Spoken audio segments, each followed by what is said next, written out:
Cotton buds.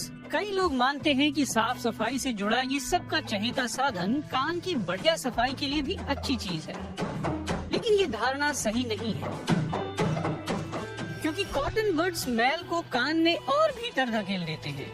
मैल एक साथ जमा हो जाता है और कान बंद हो सकता है। घाव का भी जोखिम रहता है।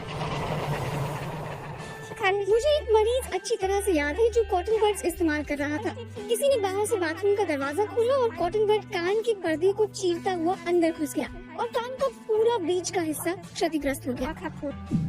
वैसे हमें कॉटन बड्स की जरूरत भी नहीं है, क्योंकि कान खुद ही सफाई कर लेते हैं। कान का मैल बचाव और सफाई दोनों करता है। फिर भी कान की सफाई के लिए कई बार मोमबत्तियां इस्तेमाल की जाती है। एक खोखली मोमबत्ती जलाई जाती है जिसका एक सिरा कान के छेद में होता है। माना जाता है कि ये वैक्यूम बनाएगा और मैल बाहर खींच लेगा, लेकिन क्या ये सच में कारगर है? ये बिल्कुल काम नहीं करता। ऐसे भी अध्ययन है जो बताते हैं कि कान तो साफ नहीं ही होते और जटिलताओं की आशंका भी बढ़ जाती है। कान वाली मोमबत्तियों से ऑडिटरी कनाल के हिस्से में गंभीर जख्म और कान के पर्दे को नुकसान पहुंचने के मामले आते हैं। तो इस तरीके से परहेज करना ही बेहतर है। तो कान में खुजली होने पर क्या करें? हममें से कई लोग खुजली रोकने के लिए कई चीजें इस्तेमाल करते हैं। कान में खुजली अक्सर ऐसे मरीजों को होती है जो अपने कान ज्यादा साफ रखना चाहते हैं। मेरी पहली सलाह है कि आप अपने कान बहुत ही कम साफ करें, क्योंकि कान खुद सफाई कर लेते हैं।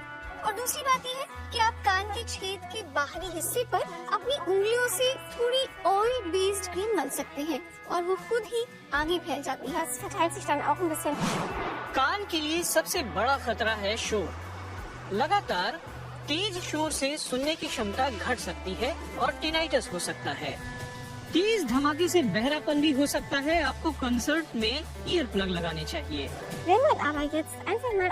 लेकिन अगर आप कॉन्सर्ट में पहुंच जाएं और सोचें कि मेरे पास तो कुछ भी नहीं है, लेकिन मेरे कानों के लिए शोर बहुत ज्यादा है, तो टिश्यू असरदार हो सकता है। मैं भी यही करती हूँ। मैं टिश्यू पेपर को मोड़कर कान में लगाती हूँ। इस तरह सुरक्षा मिल जाती है। हालांकि इस पर निर्भर करता है कि उसे कान में कितना घुसाया गया है। बच्चों के कान की हिफाजत जरूरी है। उनके कान खास तौर पर संवेदनशील होते हैं और तेज आवाज सहन नहीं कर पाते। आप बच्चे के कान में कुछ नहीं डाल सकते हैं। उनके कान की नली छोटी होती है, हर चीज बाहर गिर जाती है, लेकिन आपको इयरमफ से कान ढकने चाहिए। बच्चों के कान की सुरक्षा का सामान ऐसा दिखता है। वैसे शांति से टहलना भी कान के लिए अच्छा है, खासकर शोर शराबे वाले आयोजन के बाद। तैरना और नहाना स्वस्थ कानों के लिए समस्या नहीं है, लेकिन नहाने के बाद पानी पोंछ लेना चाहिए। आप नहाने के बाद कान से पानी निकालने के लिए सिर को पकड़कर थोड़ा झुकाइए और फिर आप या तो सिर थोड़ा हिला सकते हैं या फिर एक पैर पर झुक सकते हैं, जो भी ज्यादा कारगर लगे। फिर आप तौलिए से पानी सुखा सकते हैं।